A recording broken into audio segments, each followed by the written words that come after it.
राजविद्या राजगुह्यम् राजविद्या राजगुह्यम् पवित्रम् इदम् उत्तमम् पवित्रम् इदम् उत्तमम् प्रत्यक्षावगमम् धर्म्यम् प्रत्यक्षावगमम् धर्म्यम् सुसुखं कर्तुमव्ययम्। सुसुखं कर्तुम् अव्ययम्। तो आज भगवत गीता के 9वें अध्याय का दूसरा श्लोक है और इस अध्याय का नाम है परम गुह्य ज्ञान। मतलब इस अध्याय में भगवान ब्रह्मांड के सबसे बड़े रहस्यों को हमारे सामने रख रहे हैं। लेकिन पहले श्लोक में बताया गया कि जो मनुष्य द्वेष नहीं करता, जो मनुष्य किसी की बुराई नहीं करता, वही इस रहस्य को समझ सकता है, दूसरा इस रहस्य को नहीं समझ सकता। यानी कि बिना शुद्ध हृदय के इस ज्ञान को कोई पकड़ नहीं सकता है, चाहे दिन भर इसको पढ़ता रहे। तो बुराई करने का क्या मतलब होता है? जब हम इस तरह से बात करें कि किसी व्यक्ति की प्रतिष्ठा कम हो जाए, उस व्यक्ति की जो स्टेटस है, उसका जो एक लोग उसके बारे में जानते हैं, कुछ अच्छा समझते हैं, तो हमारी बात कहने से लोग उसके बारे में अच्छा ना समझें। तो इस प्रकार से जब भी हम बोलते हैं तो ये बुराई होती है। अगर कोई व्यक्ति कुछ गलत काम करता है तो उसके बड़ों को, अभिभावकों को उसकी रिपोर्ट की जा सकती है ताकि वह उस काम से दूर हटे। तो ये सब चीज़ें बुराई नहीं होती, रिपोर्टिंग होती है। बुराई तब होती है जब हम किसी के बुरे कामों का कीर्तन करते रहते हैं सब जगह, फ़ोन में, व्हाट्सएप में और मन में भी करते रहते हैं, तो ये बुराई करना होता है। तो भगवान बता रहे हैं कि ये जो श्लोक है, इस श्लोक में बता रहे हैं कि ये जो ज्ञान है जो अर्जुन मैं तुम्हें देने जा रहा हूँ, ये ब्रह्मांड का सबसे बड़ा ज्ञान है। यानी ज्ञान में ये राजा है। अब देखिए, एक मनुष्य, बहुत से मनुष्य हैं और उन मनुष्यों में एक उनका राजा होता है। आज की स्थिति में जैसे प्राइम मिनिस्टर होते हैं, तो एक आम आदमी और एक राजा में कितना फ़र्क होता है। एक मनुष्य को अपने दिन भर के भोजन को जुटाने में, परिवार को चलाने में कितनी मुश्किल होती है, और एक राजा क्या नहीं कर सकता। बड़े बड़े पुल बना सकता है, बड़े बड़े महल बना देता है, स्टेडियम बनाता है, बहुत बड़े बड़े उत्सव कर सकता है। यानी कि आम लोगों में और राजा में बहुत भेद होता है। भगवान ने गीता में बताया है कि मनुष्यों में मैं राजा हूँ। तो वैसे ही आप सोचिए कि दुनिया में बहुत से ज्ञान हैं, बहुत से विषय हैं। विज्ञान का विषय है, सामाजिक शास्त्र है, प्रभुपाद जी बहुत से नाम लेते हैं, और तरह तरह के विषय हैं। पर उन सब विषयों को जानकर जो ज्ञान होगा वह आम आदमी का ज्ञान है। और इस विषय को जानकर आप समझ लीजिए कि आप राजा बन गए। तो ये ऐसा विषय है। तो जिस भी मनुष्य को इस विषय में ज्ञान होगा, उसे राजा बनने का सुख मिलेगा ज्ञान के क्षेत्र में। तो ये किस चीज़ का ज्ञान है वास्तव में? ये ज्ञान है संसार की सटीक समझ। संसार क्या है, उसका लक्ष्य क्या है। पर मूलतः जो गुह्य और गुह्यतम ज्ञान है वो क्या है? गुह्य ज्ञान ये है कि हम लोग शरीर नहीं, आत्मा है। और उससे भी बड़ा ज्ञान है कि ये आत्मा कृष्ण का अंश है।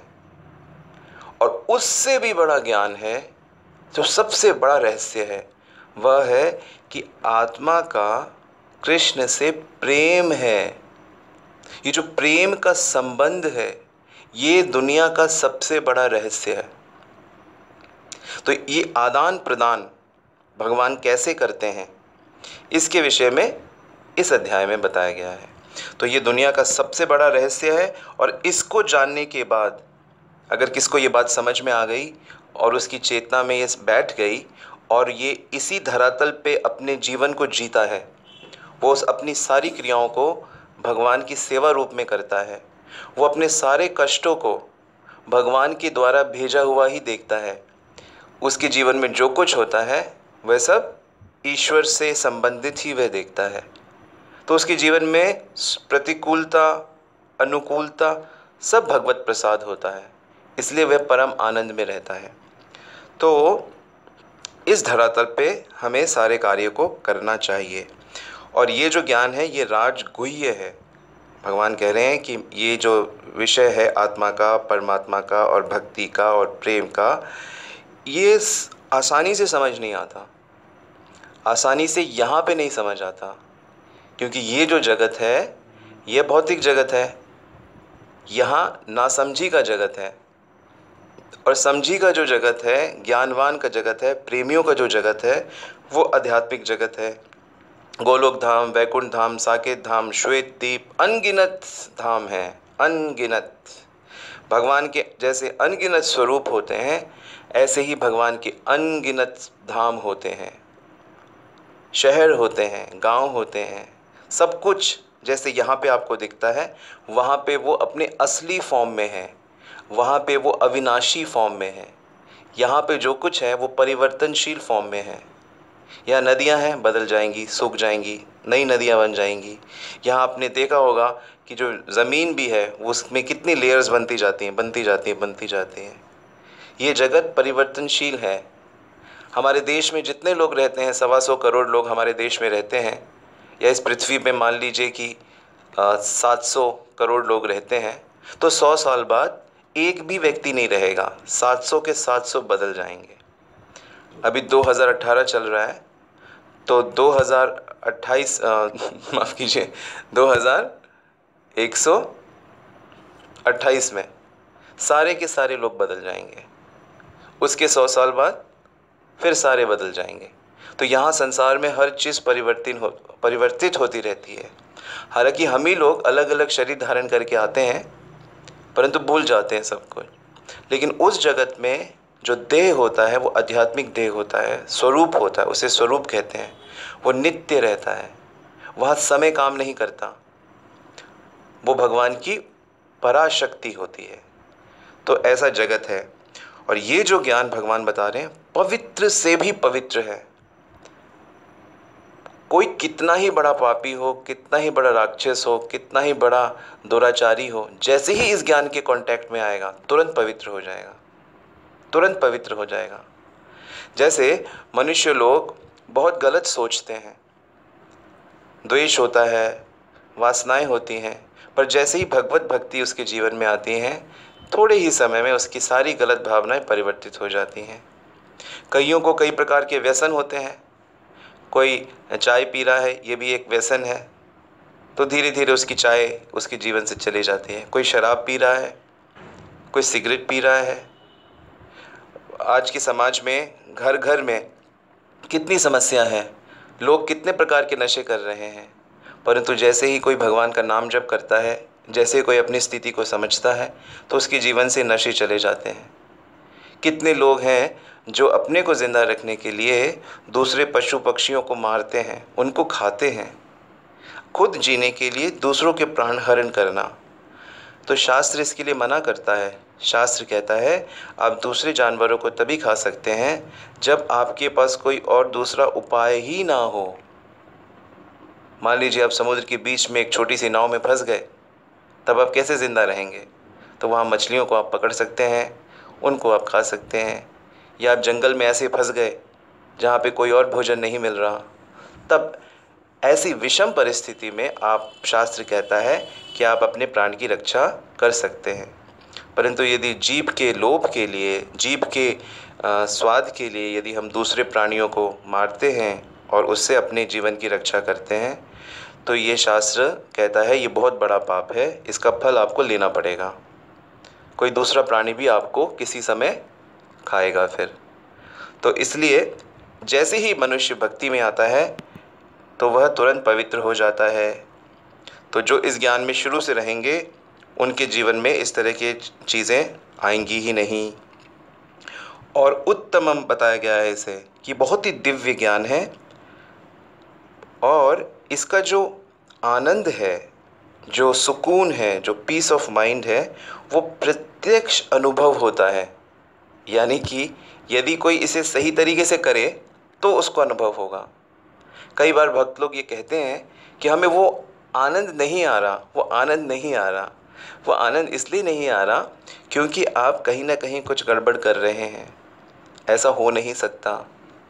तो भक्त लोग अक्सर अगर भक्ति के नियम पालन कर रहे हैं तो वो अपनी भोग वासनाओं के नियम भी पालन कर रहे हैं, वह अपराध भी कर रहे हैं, इसलिए उनको वह आनंद नहीं आता। यही कारण है कि शुरू शुरू में मनुष्य को बहुत आनंद आता है, क्योंकि शुरू शुरू में वह उतनी गलतियां नहीं करता है, बाद में वह भक्ति को बड़ा आसान लेने लगता है। इसीलिए यदि भगवान के क्षेत्र में प्रगति करनी है तो चैतन्य महाप्रभु कहते हैं कि दो काम आप कभी नहीं छोड़ सकते। यदि कृष्ण आपको प्राप्त भी हो जाएं तो भी आपको ये दो काम करने ही पड़ेंगे। वो कौन से कार्य हैं? श्रवण और कीर्तन, यानी भगवान के विषय में प्रतिदिन सुनना है, उनके तत्व को सुनना है, उनकी लीलाओं को सुनना है, उनके नाम को सुनना है, उनके कीर्तन को सुनना है, उनके भक्तों की गाथाओं को सुनना है। श्रवण और कीर्तन करना है, नाम जप करना है, उनका गुणगान करना है, उनके विषय में दूसरों को बताना है, प्रचार करना है। यदि श्रवण और कीर्तन चलता रहेगा तो स्मरण भगवान का बना रहेगा, भक्ति बनी रहेगी। इसी को साधना कहते हैं, इसी को वैदिक साधना भक्ति कहते हैं। तो इसको करने से सुख प्राप्त होगा। यदि हमारी कोई भौतिक कामना पूरी हो जाती है तो हमें सुख मिलता है, बड़ा आनंद आता है, परंतु ये जब भक्तिमय क्रियाओं को हम करते हैं तब हमें सुख नहीं मिलता, सुख प्राप्त होता है। ऐसा आनंद प्राप्त होता है कि शरीर में 9 प्रकार के सिम्टम्स आने लगते हैं, सारे रोंगटे खड़े हो जाते हैं, आंखों से प्रेम के आंसू बहने लगते हैं, दुख के नहीं, प्रेम के आंसू बहते हैं, दिव्य पसीना आने लगता है। और जो बड़े बड़े भक्त होते हैं वो तो सुन्न हो जाते हैं, कुछ तो इतना नाचने लगते हैं, इतना गाने लगते हैं कि उनसे वो आनंद सहा नहीं जाता, और कुछ तो समाधि में चले जाते हैं, बेहोश हो जाते हैं। चैतन्य महाप्रभु जगन्नाथ को देखते ही बेहोश हो जाते थे, कृष्ण नाम सुनते ही उनको रोमांच हो जाता था। इसे अष्ट सात्विक विकार कहा जाता है, जो ऊंचे भक्ति करने पे प्राप्त होता है। तो और ये जो है ज्ञान है, ये परम धर्म है, धर्मम इसे कहा गया है। इससे बड़ा कोई धर्म नहीं है। जो इस धर्म का पालन करता है, यानी मैं भगवान का सेवक हूँ, मुझे भगवान की सेवा करनी है, मुझे भगवान के भक्तों की सेवा करनी है, तो उसके बाकी सारे धर्म इसके नीचे आ जाते हैं। कई बार ये बात समझ नहीं आती कि कैसे कोई व्यक्ति भगवान का नाम ले रहा है और कैसे उसके सारे काम हो जाएंगे। बिल्कुल होंगे, क्योंकि वो भगवान का नाम भगवत सेवा के लिए ले रहा है, तो भगवान उसके साथ हो लेते हैं। यही तो रहस्य है। ध्यान दीजिएगा, इस अध्याय में हर बात एक रहस्य है। और अव्ययम मतलब इसका कभी नाश नहीं होगा। ये ज्ञान यदि आपको 1% भी समझ में आ गया तो इसका भी कभी नाश नहीं होगा।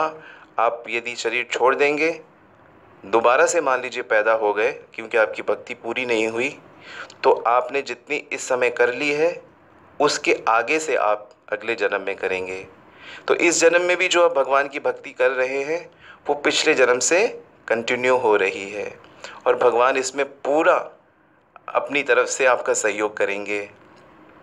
तो ये श्लोक हमको बता रहा है कि ये ज्ञानियों में सबसे बड़ा ज्ञान है, ये राजा है ज्ञान का, ये सबसे बड़ा रहस्य है। बड़ी आसानी से नहीं समझ में आता, लेकिन श्रद्धा से सबका सम्मान करने से, साधुओं की सेवा करने से ये ज्ञान समझ में आ जाता है। ये सबसे पवित्र है, आप परम पवित्रता का अनुभव करेंगे। इसके ऊपर पवित्रता एग्जिस्ट नहीं करती है, और इसमें सुख आता है करने में। और सुख नहीं आ रहा, इसका मतलब इसे आप ठीक से नहीं कर पा रहे हैं। किसी उन्नत वैष्णव से, उसकी शरण में रह के आप इसे सीख सकते हैं और जीवन को कृतार्थ कर सकते हैं। हरे कृष्णा।